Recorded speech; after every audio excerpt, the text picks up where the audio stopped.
पूरा audience engineering student, majority of them.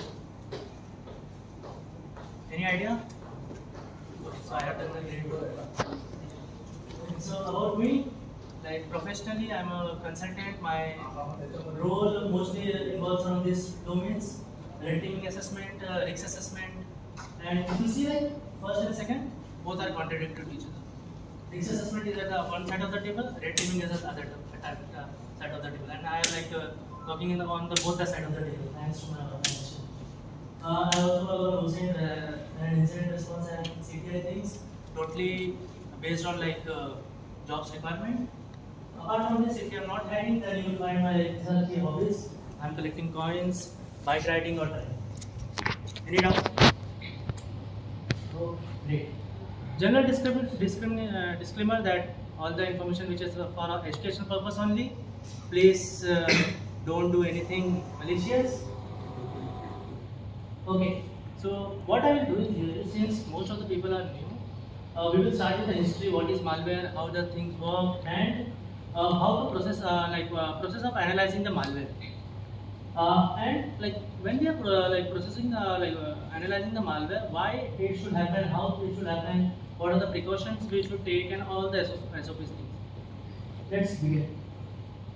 So if anyone is having question, we have you can just raise your hand. We can resolve it now at that time only, or you can just wait till the end.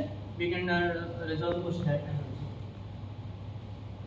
So how many of you are like knowing about the first thing, like इसमें से किसी को कुछ भी पता है क्या है?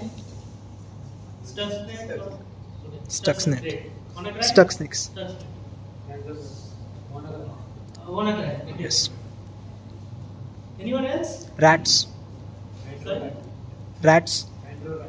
No, like images, just all images. Oh, Stuxnet and WannaCry. First, this one, anyone? Anyone for Creeper? No. Okay.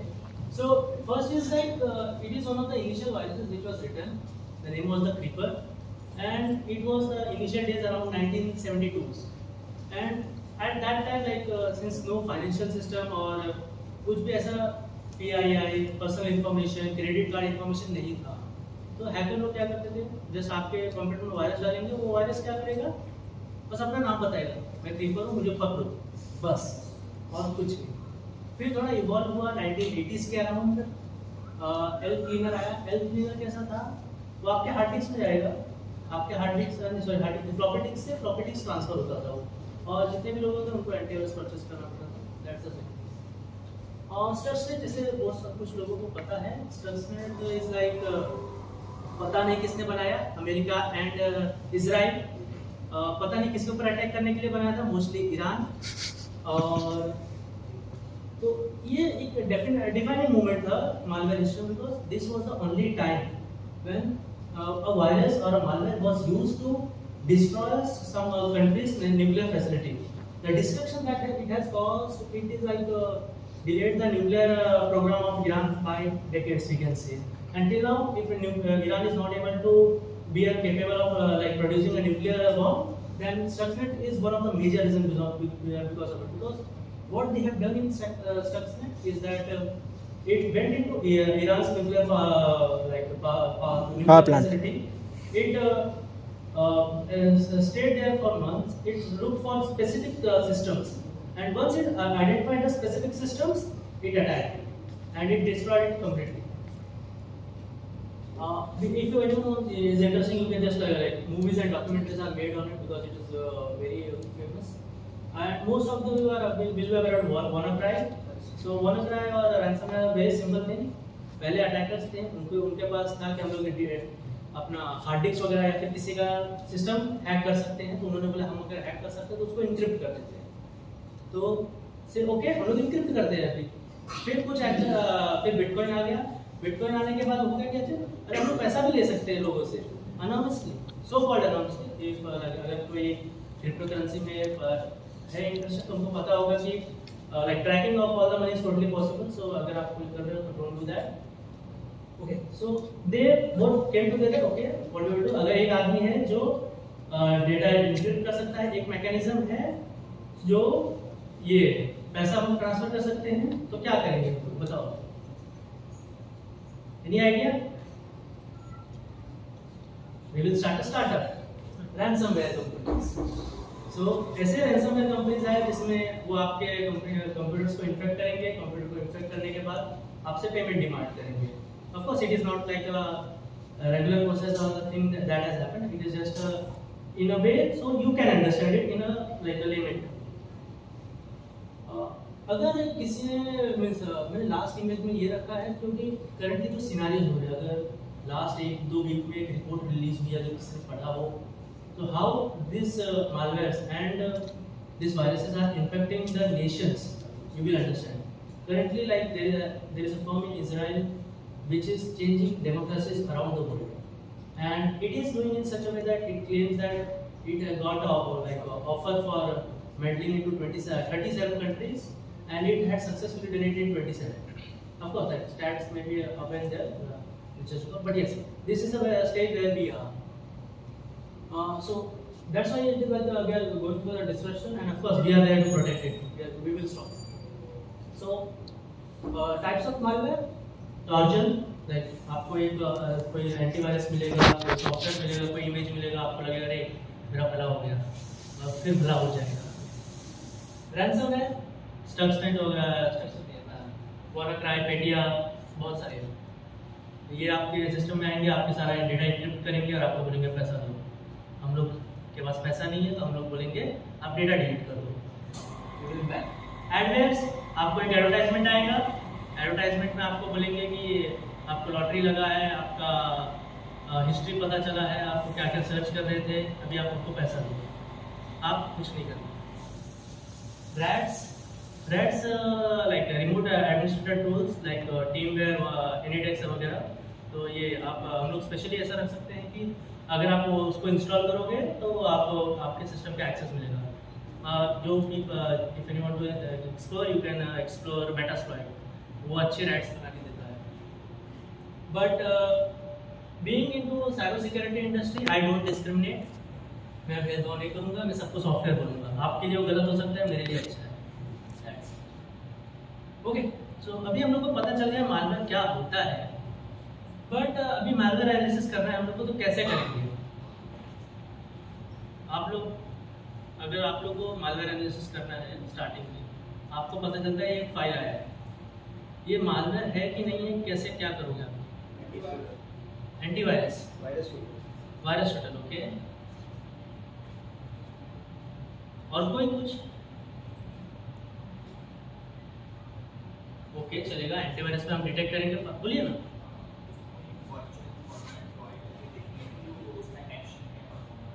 Okay, sandboxing.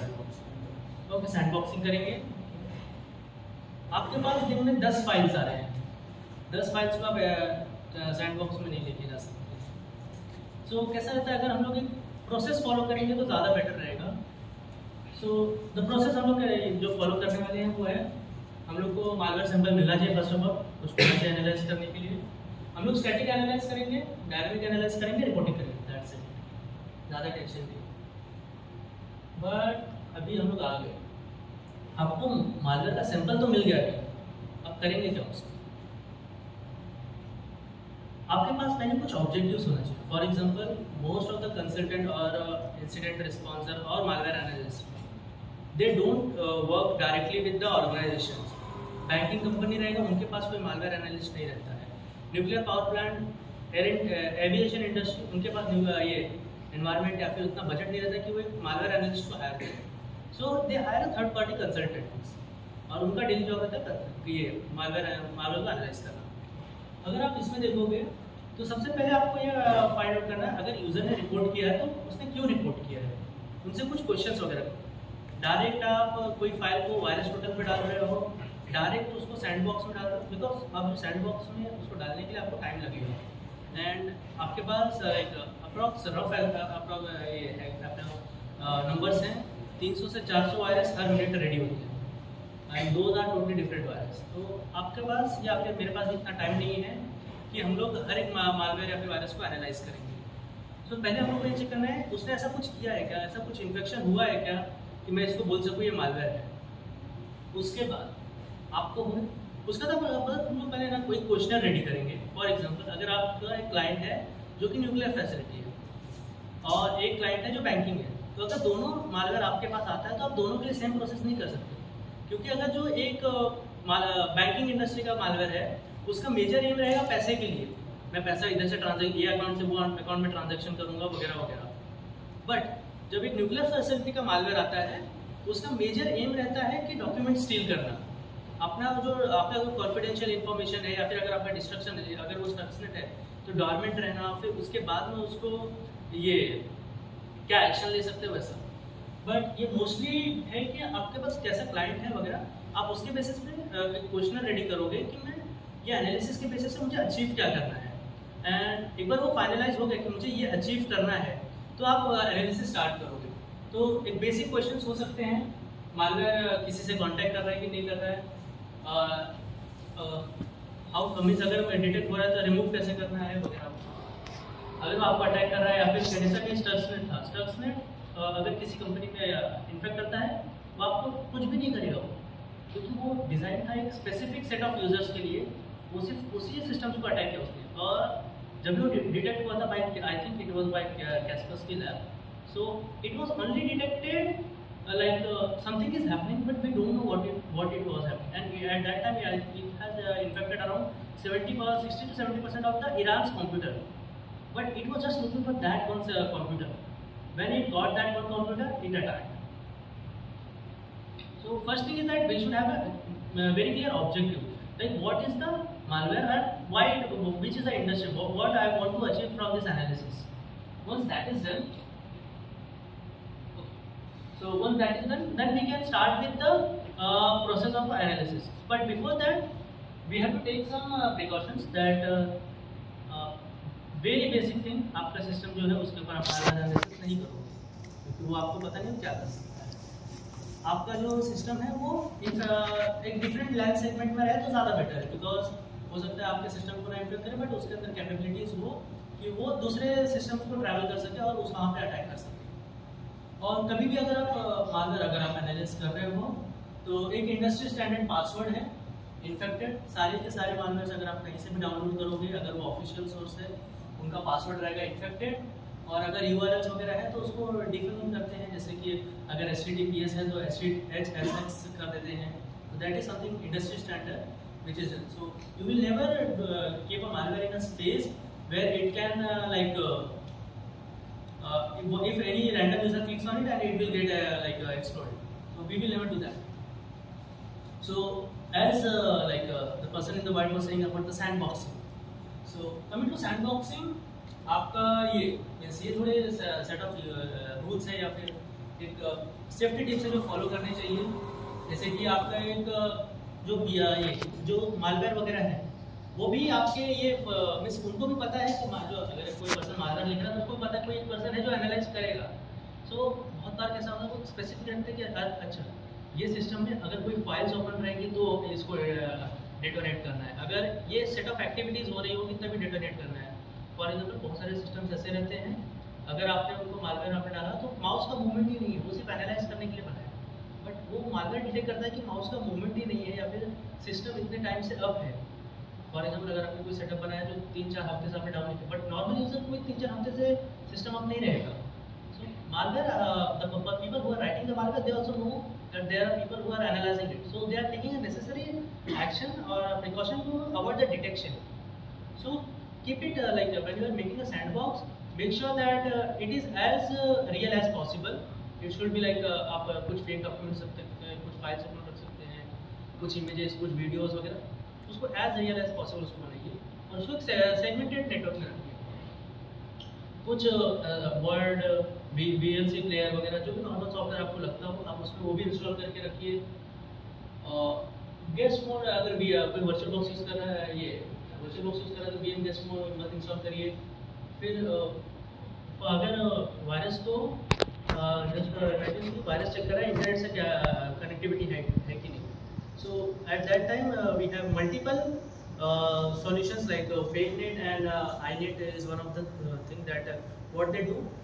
Every traffic which is generated by malware, it will create a simulation that yes, that IP you are trying to reach is reachable, and these are the response. So malware will think, okay, this computer has some legitimate file, some files are open, this computer has opened just 5 to 10 minutes back or 1 hour back, and it is allowing me to communicate with my command and control system. So it will think, okay, let me detonate myself, and if it decides to detonate, then it will we will be able to analyze it in a dynamic way. So these are the other things, like coming to your when you are creating a sandbox, you should keep in mind that yes, OS and everything should be patched. Of course, Defender should be on, because Defender might detect the malware and it might stop you from analysis. One very small important thing, which is like a snapshot part. So virtual box use तो किया है कि किसी ने, तो ऐसा बोल के मैं बोल रहा हूँ, आपको बताइए क्या होता है. ओके, स्नैपशॉट पता है? Yes. ठीक है, it will help you a lot. So कैसा होगा कि आप बार-बार आप उसको सेटअप करने जाओगे, फिर आपको वापस snapshot will help you to create a come back to a safe point. Basic suggestion देता है, 2 ऑप्शन है स्नैपशॉट रखोगे. एक आपका जो सिस्टम आपने इंस्टॉल किया है उसका, दूसरा स्नैपशॉट रहेगा आपने जहाँ पर सारे अपने जो एक्स्ट्रा सॉफ्टवेयर आपको चाहिए उसका एक क्रिएट करके 2 स्नैपशॉट रख के आपको बहुत सकती है. Okay, so finally our hero is in the room, but with 2 warnings. आपको कोई टूल मिला कम्युनिटी में, व्हाट्सएप मैसेज, टेलीग्राम पे आया, नया टूल आया है आइडा प्रो या फिर ये सब का लीक हो गया, आप यूज़ करो. आपको कोई भी टूल मिल रहा है, कोई भी फाइल मिल रहा है, treat it as a malware. कोई फ्री में कुछ नहीं कर रहा है. सेकंड पार्ट, हम लोग बहुत बार करते हैं, अरे ये तो वायरस हो सकता है. अभिषेक ने महेश को एक फाइल भेजा, महेश बोला अरे अभिषेक तो हैकर है, उसने मालवेयर डाल के दिया होगा मुझे. उसने पासपोर्ट का फाइल वायरस टोटल पे अपलोड कर दिया. अभी क्या हुआ, वो वायरस नहीं था, बट आपका पासपोर्ट का डिटेल्स वायरस टोटल पे चला गया. सो जो भी फाइल्स आप कहीं पे भी अपलोड कर रहे हो, मेक श्योर कि उसमें कोई कॉन्फिडेंशियल इन्फॉर्मेशन ना हो. बहुत बार हम लोग के पास ऐसा होता है कि जैसे रिसेंटली में एक इंसिडेंट रिस्पॉन्स का पार्ट था, जिसमें बैंक की कंपनी के बैंक डिटेल्स वगैरह सारे इन्वॉल्व थे. अगर मैं वो फाइल वायरस टोटल पे अपलोड करता हूँ for analysis part, it can be a good step, but what will happen, my all banking details will be uploaded to virus total. So make sure that you don't release any confidential information or those things. अगर आपको लग रहा है ये malware हो सकता है, उसका हैश लीजिए, हैश अपलोड करिए. ओके, हम लोग ने बात कर ली बट हीरो नहीं आया. मालवेयर्स मिलेगा कहाँ से आपको? एनालाइज तो करना है.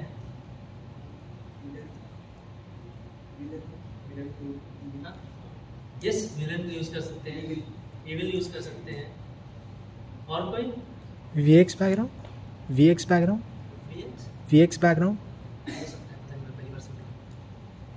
इट्स अ वेबसाइट एक्चुअली, उसके ऊपर भी बहुत सारे सैंपल्स है, वायरसेस के सैंपल्स है. मल्टीपल सोर्सेस, बट कुछ ऑफ द जो सोर्सेस हैं, मालवेयर बाजार आप यूज करिए, bazaar.abuse.ch. सारे के सारे मालवेयर आपको उसका रिपोर्ट्स वगैरह, प्लस कब डिटेक्ट हुआ है, कैसे टाइप का है, क्या है, पूरा डिटेल्स मिलेगा. प्लस आप जो भी मालवेयर डाउनलोड करोगे वो जो मैंने बोला था ना, एक सैनिटाइज वे में होना चाहिए. सारे के सारे जिप रहेंगे, अगर यूआरएल्स है तो वो डिसअसेंबल्ड रहेंगे, आपका क्लिक होने का चांसेस बहुत कम रहेगा. वायरस टोटल पे अगर आप चाहो तो किसी भी मालवेयर का ये परचेस कर सकते हो. Purchase in the sense you have to take a premium membership और enterprise membership, and you will be able to download the files which are uploaded to virus total. Infected sites, sometimes like the sites or the users who are infected, they can get the malware from there also. Of course, अगर किसी के पास ज़्यादा पैसा है तो मुझे donate कर सकते हैं. उसके बाद में ज़्यादा पैसा बच रहा है, आप डार्क वेब से मालवेयर परचेस कर सकते हो. गिटहब पे भी बहुत सारे वायरसेस या SSH मीन्स मालवेयर्स वगैरह मिल जाएंगे. आप उसको डाउनलोड करिए, स्टार्टिंग में सैंपल पर्पस के लिए अच्छा है.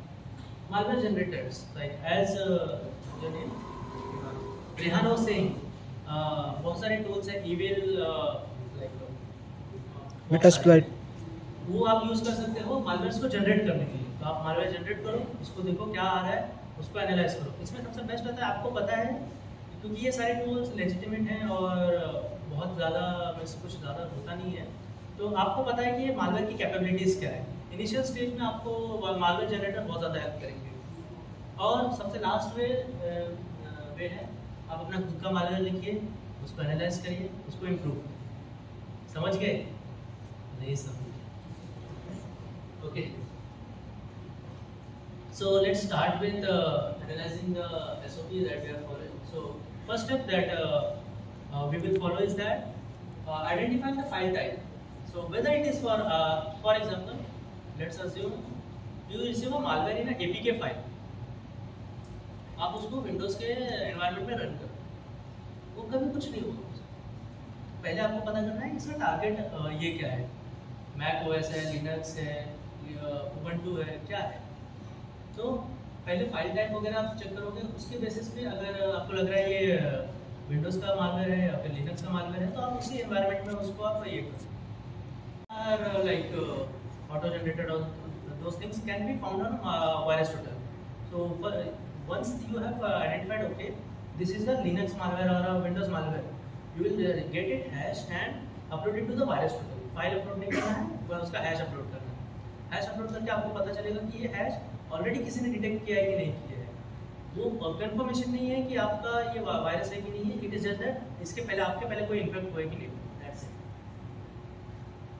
Once you have got the hash and you confirm whether it is a malware और not, you can start the hard part, which are not so hard. You can start getting the strings out of it, because every malware which is written, it will have some functionalities. Either it is deleting your files, or it can be communicating to the command and control, or any other activity. You will have to try to get all the strings which are there and make sure that it is whether we are able to convert it into some knowledge or something which can be which is useful to you. Of course. So the things that we are जो हमने discuss किया है, वो जो malware लिख रहे हैं उनको भी पता है।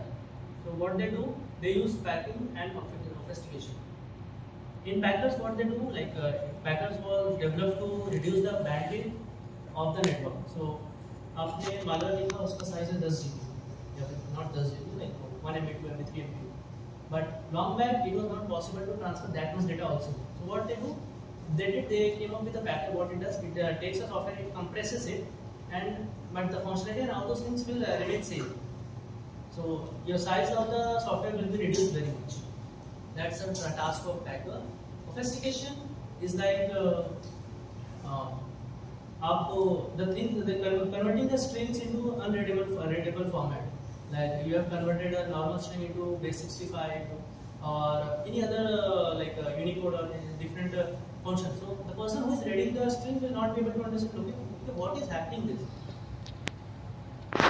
Last thing, PE headers. So PE headers are most basic, we can say medium way to analyze the thing, that what is this file and what it will do. Okay. So कोई doubt? PE header में सब समझ गए? Okay. So as I've stated that we will start with the identification of the file, and so here are some of the files that there are some of the programs that we can use for analyzing the file. First is file. File is a string program in Linux which helps you to, it captures the normal strings and all these things in the file, and it tells you, yes, this file belongs to this software, or this type of file it is. HHT magic bytes के बारे में कितने लोगों को पता है? Sorry, magic bytes कैसा होता है? आप जो भी फाइल्स क्रिएट कर रहे हो, सिस्टम को कैसे पता चलेगा कि पीडीएफ फाइल है? अभिषेक देख रहा है उसका डॉट एक्सटेंशन पीडीएफ है, बट सिस्टम को भी तो पता चलना चाहिए कि ये पीडीएफ फाइल है। सिस्टम कैन नॉट रीड और अंडरस्टैंड डॉट पीडीएफ, बिकॉज अगर पीडीएफ को एक्सएलएस कर दूंगा तो वो एक्सेल फॉर्मेट थोड़ी ना होना चाहिए। सिस्टम को पता चलना चाहिए ये तो पीडीएफ फाइल है। So what developers have done, they have created something known as magic byte. What magic byte does, it is like starting 8 bytes of any file you take in the world which is created, it will have a magic byte. It will tell the system that yes, this is what is supposed to do, and luckily you cannot change it. When I say you cannot change it, I mean to say if you change the magic byte, its complete functionality will be changed. अगर आप extension change कर रहे हो, double extension use कर रहे हो, तो system run कर सकता है। बट अगर आप एक बार ये मैजिक बाइट चेंज करें, फॉर एग्जांपल अगर आप देखोगे जिप फाइल का पी मैजिक बाइट है पीके, अगर आप पीके को एके एसके कुछ भी करोगे, सिस्टम को कभी नहीं पता चलेगा ये जिप फाइल है और वो कभी एग्जीक्यूट नहीं करेगा उसको। Same thing works in attackers में। अगर अटैकर इसको मॉडिफाई कर रहा है, सिस्टम विल नेवर नो ये क्या है। And some of the tools I have listed which can be helpful for any. So I will show the demo of file and hex editor and hex. So hash कितने लोगों को पता है? hash collision कितने लोगों को पता है? hash क्या करता है? hashing is a process. आप एक कोई भी आपको टेक्स्ट फाइल कुछ भी रहेगा, आपको उसका सिग्नेचर जानना है ये क्या करता है, या फिर it was mostly made to be develop, उसको बनाया इसलिए क्या था कि मैं अगर अभिषेक कोई फाइल इनको सेंड कर रहा है तो वो फाइल ये होना चाहिए कि बीच में कोई अटैकर उसको मॉडिफाई नहीं करना चाहिए। तो उसके लिए हैश क्या करते हैं? हैश अगर आप एक हैशिंग फंक्शन लोगे, as you can see here, अगर 00 लिखोगे हैश फंक्शन लगाओगे, वो आपको ऐसा कुछ रैंडम स्ट्रिंग देगा, random string of a specific length. So hashing is a one way function. One way function in the sense अगर आपके पास फाइल है तो आप हैश जनरेट कर सकते हो, बट अगर आपके पास हैश है तो फाइल जनरेट नहीं कर सकते, कभी नहीं पता चलेगा कौन सा फाइल है। अगर आप यहाँ पे भी देखोगे ये रैंडम है, कोई भी हैशिंग फंक्शन है, ये अगर 00 का हैश ऐसा आ रहा है, 01 का हैश इतना ऐसा भी आ सकता है, और 010 का इतना आएगा। Even minor bit in like minor modification in the file will make changes in the what we say hash value of it. Community में किसी को गाली मत सुनाना कि फाइल का नाम चेंज करोगे तो हैश वैल्यू चेंज होगा, बहुत गाली सुनोगे। सो अगर कोई फाइल का नाम चेंज कर रहे हो, हैश वैल्यू चेंज नहीं होगा। फाइल का नाम is not part of the file is like उसमें अगर हेक्स एडिटर में एडिट कर रहे हो आपका हैश वैल्यू चेंज होगा, बट फाइल का नाम से चेंज नहीं होगा। So I will show the demo of hashrate and hashmind file. तो दिखा okay. So once you get the hash, okay, hash collision क्या होता है? अभी जैसे मैंने बताया आपको कि आप एक कोई भी फाइल ले रहे हो, उसमें 1 बाइट हो, 1 बिट हो, या फिर 1 टेराबाइट ऑफ इंफॉर्मेशन हो, वो हैशिंग फंक्शन क्या करेगा, उसको एक स्पेसिफिक लेंथ का वो जनरेट करके देगा।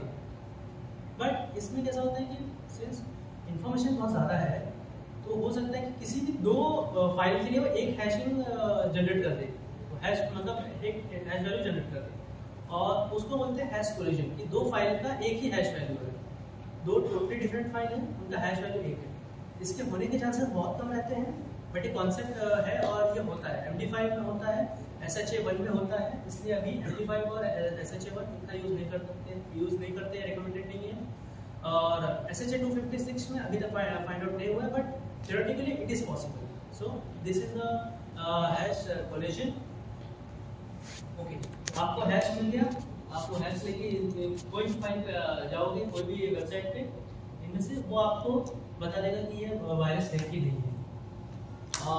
इसका लाइक सिंपल है कि आपसे पहले किसी ने वो फाइल अपलोड किया होना चाहिए और वो सिस्टम में एनालाइज किया होना चाहिए। अगर आप फाइल फर्स्ट पर्सन अपलोड किए, वो बोलेगा वायरस नहीं है, क्योंकि हैश इज वेरी यूनिक। अगर आपकी कंपनी में किसी को कोई मलिशियस फाइल आ रहा है which is very specific to your organisation, then the chances of getting detected is very less. Yesterday night for the demo purpose I was trying with hash of one of the file which was circulating on the Malware Bazaar, but it was not uploaded to VirusTotal. So what I did, I generated the hash, I put the hash on the VirusTotal, instead it's not a virus. Once I uploaded the file, it's told yes, it's a virus. कोई doubt, कोई problem? Okay, सो string analysis जैसे मैंने बताया था, तो अपना जो file है इसके अंदर क्या क्या स्ट्रिंग्स है उसको हम लोग आइडेंटिफाई करेंगे और उसके बेसिस पर डिटरमाइन करेंगे कि फाइल कर क्या है। फॉर एग्जांपल अगर उसमें है कि कनेक्ट टू और like open up port and connect to this server in Pakistan or anywhere, then we will be able to understand, okay, this is file is trying to communicate with the X number of file or X number of command and control servers. This is one of the file which was like one of the virus, very initial virus 1986 में लिखा गया था by like one of our very friendly country Pakistan, and उन्होंने क्या किया, अपना postal address वगैरह सब डाल दिया. So इसलिए मीन्स फाइल का स्ट्रिंग एनालिसिस बहुत इंपॉर्टेंट है, बिकॉज कोई मजे के लिए करता है, कोई फन के लिए करता है, कोई किसके लिए करता है, आपको पता चल सकता है कि मोटिव क्या है. और तो अगर आपको ये मीन्स फाइल स्ट्रिंग एनालिसिस कर रहे हो तो आपको कुछ डेटा है जो आपको ढूंढना रहता है, क्योंकि फाइल की डेटा है. अगर आपके ये फाइल किसी दूसरे फाइल को ओपन करने का ट्राई कर रहा है कि नहीं कर रहा है, किसी कमांड एंड कंट्रोल को कनेक्ट करने का ट्राई कर रहा है कि नहीं कर रहा है, तो डोमेन नेम्स क्या है, तो कंप्यूटर की कौन से रजिस्ट्री को मॉडिफाई कर रहा है, आईपी एड्रेसेस वगैरह, यूजर इंफॉर्मेशन, जैसे अभी लास्ट टेस्ट था पूरा यूजर इंफॉर्मेशन दिया था उसमें, आपको ये सब इंफॉर्मेशन फाइंड आउट करना है. आप जो टूल्स यूज करोगे ये है स्ट्रिंग्स, फॉसिल, शेल कोड वगैरह, हम लोग स्ट्रिंग देखने वाले हैं. Okay, now coming to hackers. Hacker जैसा मैंने बताया था, I will just take it a bit faster. Hackers is something like जैसे मैंने बताया, आपके फाइल को वो लेगा, उसको कंप्रेस करेगा. सो the person who is doing the malware analysis or the person who is able doing the analysis part of it, it becomes a bit hard. Plus if there is one file that I have uploaded to VirusTotal and I upload it I pack it and I upload it again, the second part will not get detected because the hash value has changed. If I do it to the hash, if I upload the file, it will be detected. Okay. Now every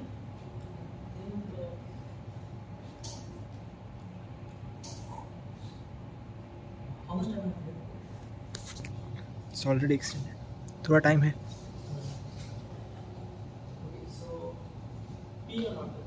So every P is like portable executable. Every executable file that you see or use will have a what we say. It will be a P file. अगर आप उसका analyse करोगे जैसे P headers में, तो आपको मिलेगा उसका वैल्यू है mz, which is आएगा मैजिक बिट. कितना टाइम है? 7 minutes. The windows का signature and also magic bits are also defined in the P header of the file. Apart from this DOS, there is like these are some of the sections, and I think explaining them will be just like different. P header defines the whether it is executable or not, and how it should function. Here we see it also holds the signature and signature of the P file, which is like MZ, which I have said. Machine type is like this software should run on 32-bit or 64-bit software operating system. Number of systems is like the sections which are there in the programming stack. पता है आपको? जैसे कि heap रहता है, फिर buffer रहता है, तो वो स्टैक में कैसे एग्जीक्यूट होना है ये भी यहाँ पे होता है. Plus date and time is like कभी इसको बनाया गया था, कभी last time when it was compiled, and there are various other optional headers. Okay, this is some more details about it. So this was a static analysis. कोई doubt? क्या मैं इतना अच्छा बता रहा हूँ या इतना खराब बता रहा हूँ? Anyone need out? Okay. So सबको सब समझ में आ रहा है. So dynamic analysis में कैसा होता है? It is just a very basic part. I'm going to say. Static analysis में आपने फाइल को execute नहीं किया था. आपने फाइल को बस फाइल का स्ट्रक्चर कैसा है, फाइल में क्या क्या डेटा है वगैरह, उसके बेसिस पे आपने एनालिसिस करके बताया कि ऐसा ऐसा होता है. बट आप जब उसको एग्जीक्यूट करोगे तभी आपको पता चलेगा एक्चुअल में क्या है. So that comes under dynamic analysis, and dynamic analysis में हम लोग सैंडबॉक्स क्रिएट करते हैं. सैंडबॉक्स के अंदर उसको रन करते हैं. रन करने के बाद तो चेक करेंगे कि उसका एग्जीक्यूट क्या कर रहा है, फाइल कौन से रजिस्ट्री में इसको मॉडिफाई कर रहा है, प्लस और क्या क्या operation perform, whether it is going to dormant stage. For example मैंने उसको डिटोरेट किया बट वो कुछ कर ही नहीं रहा, और एक स्पेसिफिक ड्यूरेशन में वो कुछ एक्शन परफॉर्म करता है। For example if it is set to perform action at 3 PM, आपने उसको एग्जीक्यूट किया, कुछ नहीं करेगा, अपना रजिस्ट्री में जो मॉडिफाई करके रखेगा जब 3 बजेगा वो अपने आप उसको एग्जीक्यूट करके कर देगा। So these are the things that we look into when we are doing the dynamic analysis of the malware. Okay. So how to fight these viruses and malwares? आप लोग जितने भी ये malware analysis करोगे उसका IOCs और iOS, I am sure किसी को नहीं पता रहेगा क्या होता है IOCs. IOCs is like indicator of compromise. iOS like indicator of attack.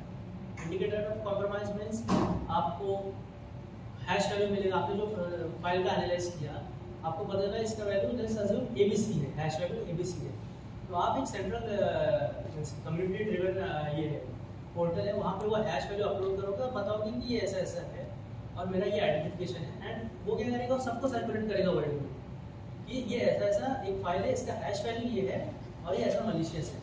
World में जितने लोग रहेंगे, फॉर एग्जांपल अगर आप ये सिर्फ न्यूक्लियर पावर प्लांट्स या फिर एविएशन इंडस्ट्री या फिर फाइनेंस इंडस्ट्री को दे रहे हैं, तो वो बोलेंगे अच्छा ये मालवेयर है जो फाइनेंस इंडस्ट्री को अटैक कर रहा है, तो वो पहले ही उसको ब्लॉक करके रखेंगे। अगर कोई दूसरा सिस्टम है जो आपको अटैक करने वाला है तो वो मीन्स ये हो जाएगा, ब्लॉक हो जाएगा, प्लस वो उसके यहाँ पर अगर फॉर एग्जाम्पल अगर बैंक है, बैंक भी है, बैंक के लिए रिपोर्ट कर दिया कि ऐसा ऐसा मालवेयर है और बैंक बी के पास वो आता है और बैंक बी ने वो IOC कंज्यूम कर लिया है, तो वो एग्जीक्यूट नहीं होगा। And consuming in the sense mostly मेरी ऑर्गेनाइजेशन में कैसे करते हैं, हम लोग के पास क्राउड स्ट्राइक है, सोफोस है और भी बहुत सारे टूल्स हैं, हम लोग वहाँ पे वो हैश वैल्यू डाल देते हैं, प्लस फायर अगर डोमेन्स है, IPs है, उसको फायरवॉल और प्लस सर्वर्स वगैरह में ब्लॉक कर देते हैं, वो सिस्टम पे एक्सेस नहीं होती। So this is all about IOCs। IOCs आपके 3-4 फॉर्म होते हैं, फॉर एग्जाम्पल ईमेल एड्रेसेस हो सकते हैं, IP एड्रेस, डोमेन नेम और hash value. IOAs is like going one step ahead. Bank a को पता चला ये बैंक ए पे अटैक हुआ है, बैंक ए उसको एनालाइज करके बताएगा ये अटैकर है और ये ऐसे ऐसे अटैक करता है। फॉर एग्जांपल पहले रिकॉर्ड करेगा, रिकॉर्ड में ये XYZ एक्सेप्टेबल परफॉर्म करेगा और उसके बाद वो ये करेगा। सो ये सब बैंक ए एनालाइज करेगा, ये डेटा कम्युनिटी में सर्कुलेट करेगा और बैंक बी को जब पता चलेगा कि ये ऐसा ऐसा अटैकर है, ऐसा ऐसा एक्टिविटी परफॉर्म कर रहा है, तो वो बिकॉज अगर आप देखोगे IOCs इज वेरी रिएक्टिव, आप किसी ने आपको अटैक किया, आप इन्फेक्ट हुए, आप बाकी लोगों को बचा रहे हो, but IOA is very reactive है। आप ये आप अटैक करने से पहले ही आपको पता है कि okay Abhishek is attacker who is attacking us, वो यूजुअली ये प्रोसेस फॉलो करता है, बिकॉज अगर आप देखोगे तो ये बहुत ही writing a malware and all those things it a bit complex and it takes lots of money, time and all the other resources.